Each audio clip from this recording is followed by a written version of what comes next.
Hi friends, video నచ్చితే like చేయండి.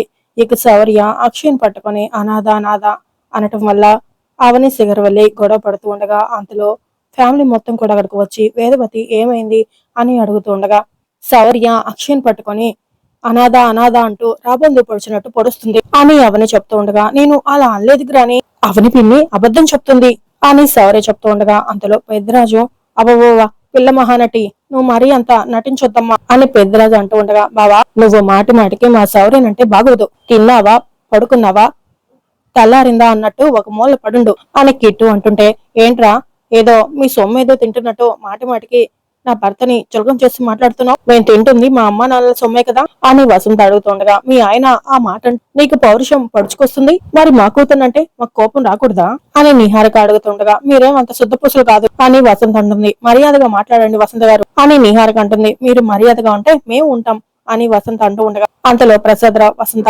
ఆగండమ్మా, ఏంటమ్మా ఇది అని అడుగుతుంటాడు. నా కూతురు మాట్లాడిన దాంట్లో తప్పే ఉంది మావయ్య గారు, అక్షయ అనాథ కదా, అనాథ కాబట్టే కదా మన ఇంటికి వచ్చింది, లేకపోతే ఎందుకు వస్తుంది, అక్షయ ముమ్మాటికి అనాథే అనాథే అనాథే అని పదే పదే నిహారిక మాట్లాడుతూ ఉండగా ఇక అవని చాలా కోపం తరలిపోతూ వచ్చి నిహారిక చెంప పగలగొట్టి చాలా సీరియస్ గా చూస్తూ ఉండగా అందరూ ఒక్కసారిగా షాక్ అవుతూ ఉంటారు. ఇంకోసారి ఆ మాట అన్నావంటే చంప కాదు తల పగలగొడతాను అని అవని వానిగిస్తూ ఉండగా, అవని ఎందుకంత ఆవేశం అని శేఖర్ అడుగుతూ ఉండగా, మేడం నాలాంటి వాళ్ళు ఎప్పుడు ఇలాంటి మాటలు పడక తప్పదు, నా తల్లిదండ్రులు ఎదురుగా వచ్చే వరకు నేను భరించక తప్పదు, నా గురించి మీరు గొడవ పడకండి అని అక్షయ చెప్తూ ఉండగా అంతలో కిట్టో, అమ్మా ఇప్పుడు అవని నా భార్య మీద ఎందుకు చేయి చేసుకుందమ్మా, ముందు అది చెప్పాలి అని కిట్టు కూడా అడుగుతూ ఉండగా కుటుంబ పెద్దగా ఈ సమయంలో నేను ఈ మాట అనకూడదు కానీ సందర్భం వచ్చింది కాబట్టి అంటున్నాను, తల్లిదండ్రులు లేని వాళ్ళని అనాథే అంటారు కదా, నిహారిక అన్న దాంట్లో తప్పేముంది, నిహారిక మీద నువ్వు చేయి చేసుకోవాల్సిన అవసరం ఏముంది, నా ఎదురుగానే నువ్వు నా రెండో కోడల మీద చేయి చేసుకున్నావంటే నువ్వు నాకు ఇచ్చే విలువ ఏముంది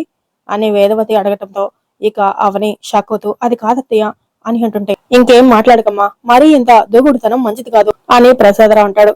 అక్షయ ప్రస్తుతానికి అనాథ కిందే లెక్క అని వేదవతి అనడంతో, ఆ ఇప్పుడు మా అమ్మను కొడతావా, శౌర్య నిహారికలు అన్నమాటే ఇప్పుడు మా అమ్మ కూడా అనింది కదా, మామను కొట్టు, వెళ్ళి మామను కొట్టు అని కిట్టు అడుగుతూ ఉండగా నిహారిక వాళ్ళతో పాటు మీరు కూడా ఈ మాట అనటం నా మనసుకి మరింత బాధ కలిగిస్తుంది అత్తయ్య, మా కూతురు మాకు దూరమై ఎక్కడో అనాథలా బ్రతుకుతుంది, మా బిడ్డ కూడా ఇలాంటి అవమానాలే పడుతుంది కదా, ఇలాంటి బాధల్ని భరిస్తూ ఉంటుంది కదా, అక్షయ్ని తిడుతున్న ప్రతిసారి నాకు అందుకే బాధగా ఉంటుంది, అక్షయ్ని ఎవరైనా చిన్న మాట అన్నట్టే తట్టుకోలేకపోతున్నాను అని అవని కన్నీళ్లు పెట్టుకుంటూ అడుగుతూ ఉండగా, నీకు నీ బిడ్డ విషయంలో ఆవేదన ఉండటంలో తప్పులేదు, అక్షయ్ మీద ప్రేమ ఉండటంలోనూ తప్పులేదు, నీ ప్రేమకు హద్దులు ఉండకపోయినా పర్వాలేదు, నీ ప్రవర్తనకు మాత్రం హద్దులుండాలి అని వేదవతి చెప్తూ ఉండగా, శ్రీకర్ కొన్ని అధికారాలని చేతిలోకి తీసుకోవడం ప్రమాదమని నీ భార్యకి నువ్వు చెప్పుకో, ఇంకోసారి ఇది రిపీట్ కాకూడదు, నిహారికి కూడా మా కూడలే, మా ముందు ఇలా చేసుకుంటే చేసిన తప్పువి అవనిని మేము దండించాల్సి వస్తుంది, గుర్తుంచుకోమను అని ప్రసాదరావు గట్టిగా చెప్తూ ఉండగా ఇక వెంటనే శ్రీకర్ అవని పద అని అవని చేపట్టుకుని శ్రీకర్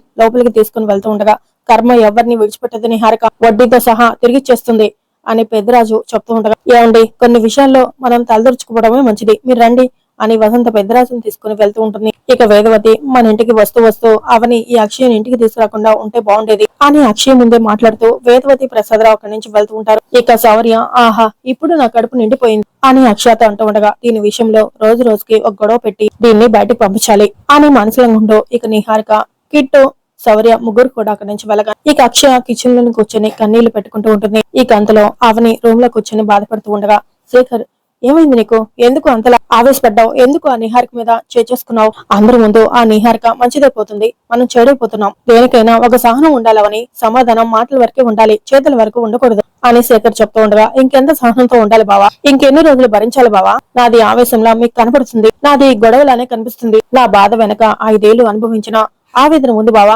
నరకం ఉంది బావా, నువ్వు కూడా అర్థం చేసుకోకుండా నన్నంటావేంటి అని అవని అడుగుతుండగా, అది కాదవని అని అంటుంటే, నువ్వేం మాట్లాడకు బావా అని పెద్దగా అరుస్తూ వెంటనే వెళ్లి ఒక పుస్తకం తీసుకుని వచ్చి అక్షయ విషయంలో నేను ఎందుకంత ఓవర్ గా రియాక్ట్ అవుతున్నాను అన్నదే కదా నీ సందేహం, అందుకు సమాధానం ఇందులో ఉంది, అక్షయ్కు ఎప్పుడు ఏ చిన్న బాధ కలిగినా అవమానం జరుగుతున్నా నాకు నా కూతురే గుర్తుకు వస్తుంది, నాకు పుట్టబోయే బిడ్డ మీద ఎన్ని ఆశలు పెట్టుకున్నానో, ఎన్ని కళ్ళ కన్నానో, ఎంత మమకారం పెంచుకున్నానో ఇందులో ఉంది, ఒక తల్లి పడుతున్న వేదన నీకు అర్థమవుతుంది చూడు అని చెప్పేసి అవని శేఖర్ చేతికి ఆ పుస్తకం ఇస్తుంది. శేఖర్ ఆ పుస్తకం ఓపెన్ చేసి అందులో ఉన్న ఒక్కొక్క పేజీ తెరిచి చూస్తూ ఉంటాడు. అవని తన పాప పుట్టిన దగ్గర నుంచి బొమ్మలు వేసుకుని ఉంటుంది. నా బంగారు తల్లి నా గర్భంలో ఉన్నప్పుడు వేసిన ఫోటో. ఈ లోకంలోకి వచ్చిన నా బంగారు తల్లి గురించి నేను ఏమేమి ఊహించుకున్నానో అన్ని చూడు బావా అని అవని చెప్తూ ఉండగా ఇక శ్రీకర్ ఒక్కో పేజీ తెరిచి చూస్తూ ఉంటాడు. అవని అందులో తన పాపకి ప్రేమగా పాలిస్తున్నట్టు, అలాగే తన పాపని ఎత్తుకొని చందమామని చూపిస్తూ లాలిస్తూ నిద్రపుచ్చుతున్నట్టు, స్నానం చేయించి బట్టలు తొడిగి ఆనందపడుతున్నట్టు, ఉయ్యల్లో వేసి ఊపుతున్నట్టు, తన పాపకి అన్నప్రాసనం చేసే బొమ్మ, బారసాలు చేసే బొమ్మ, అలా ప్రతి ఒక్కటి కూడా తన పాప స్కూలుకి వెళ్లే వరకు కూడా అవని తనని తన పాపని ఊహించుకుంటూ ఆ పుస్తకంలో బొమ్మలు తీసుకుని రాసుకుని ఉంటుంది. ఇక అవన్నీ చూస్తూ శ్రీకర్ కన్నీళ్లు పెట్టుకుంటూ వాళ్ళిద్దరూ అలా పాప ఉండుంటే జరిగేవని ఊహించుకుంటారు. మాటల దాకా మౌనంగా కన్నీళ్లు పెట్టుకుంటూ చూస్తూ ఉండగా అర్థమైందా ఒక తల్లి పడిన ఆవేదన నీకు అర్థమైందా? ఒక తల్లి రోదన నీకు అర్థమైందా? అవన్నీ నాకు దూరం అయిపోయాయి కదా బావా, వాటన్నిటిని ఎవరైనా తీసుకొచ్చి ఇవ్వగలరా? మీ అమ్మ వాళ్ళు తీసుకొచ్చి ఇవ్వగలరా? మీ అమ్మ వారు తీసుకొచ్చి ఇవ్వగలరా? మీరు ఇవ్వగలరా? లేదా ఆ నిహారిక వాళ్ళు ఇవ్వగలరా? చెప్పు బావా చెప్పు. అలాంటి అద్భుతమైన క్షణాలన్నీ నా నుంచి దూరం అయిపోయాయి. మధురమైన సంఘటనలు, అమూల్యమైన గుర్తులు అన్ని దూరం అయిపోయాయి. కోట్లు పెట్టి కొందామనుకున్నా అవన్నీ దొరుకుతాయా? చెప్పు బావా. 5 ఏళ్లుగా దూరమైన బిడ్డ ఎన్ని కష్టాల్ని అనుభవిస్తుందో అని ప్రతి క్షణం మనసుకి రంప కోతలా ఉంది. మన బిడ్డని అక్షయలో చూసుకుంటున్నాను కాబట్టి అక్షయని ఎవరైనా ఏమన్నా అన్నా నేను తట్టుకోలేకపోతున్నాను. ఇప్పుడు చెప్పు, నేను నిహారిక మీద చేసుకోవడంలో తప్పుందా అని అవని శ్రీకర్ ని ప్రశ్నిస్తూ ఉంటుంది. ఇక శ్రీకర్ అవని ఆవేదన చూసి వెంటనే హక్ చేసుకొని ఓదార్స్తూ కన్నీళ్లు తుడిచి, ఒకవైపు మన కూతురు దూరమైంది అన్న బాధ, మరోవైపు అక్షయ్ని కూతుర్లా చూసుకుంటూ తనని ఎవరైనా ఏమనంటే తట్టుకోలేని నరకం నేను అర్థం చేసుకోగలను. కానీ రేపటి రోజున అక్షయ తల్లిదండ్రులు వస్తే అప్పుడు అక్షయం తీసుకుని వెళ్ళిపోతే నువ్వు తట్టుకోగలవా అని శేఖర్ అడుగుతూ ఉంటాడు. ఇక దాంతో అవని కూర్చుండిపోయి ఏడుస్తూ ఉంటుంది.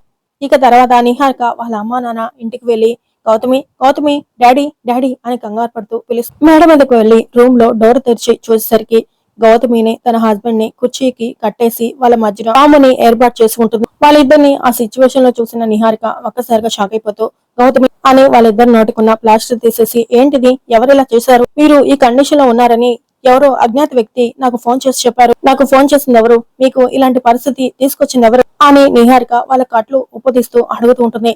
ఆ రాక్షసుడు మళ్ళీ ఎంటర్ అయ్యాడు నిహారిక, ఆ దుర్మార్గుడు మళ్ళీ మన ఇంటికి వచ్చాడమ్మా అని వాళ్ళ అమ్మా నాన్న ఇద్దరు చెప్తూ ఉండగా నిహారిక కంగారు పడుతూ ఎవరు అని అడుగుతూ ఉండగా అంతలో అక్కడికి ఒక వ్యక్తి మాస్క్ పెట్టుకుని వచ్చి నేనే అని చెప్తూ ఉంటాడు.